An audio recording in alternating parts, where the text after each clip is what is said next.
మన హిందూ పురాణాల ప్రకారం కాలచక్రం 4 ప్రధాన యుగాలుగా విభజించబడింది. 1. సత్యయుగం, కృతయుగం, అర్థం, నిజం, ధర్మం పరిపూర్ణంగా ఉన్న యుగం. కాలం సుమారు 17,28,000 సంవత్సరాలు. లక్షణాలు అందరూ సత్యవంతులు, పాపం లేదు, ప్రకృతి సుశోభితం. ఉదాహరణ నారదుడు, ప్రహ్లాదుడు, వామనావతారం జరిగిన కాలం. 2.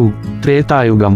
కాలం సుమారు 12,96,000 సంవత్సరాలు.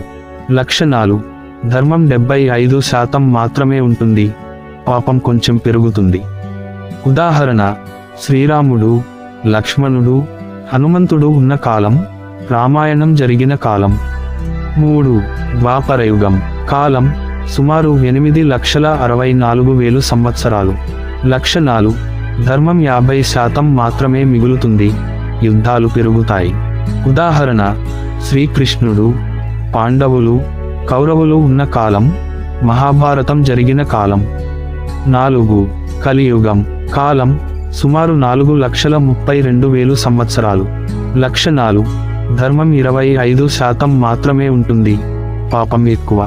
స్వార్థం, అబద్ధం, దౌర్జన్యం ఎక్కువ. ప్రస్తుతం మనం ఇప్పుడు కలియుగంలో ఉన్నాం.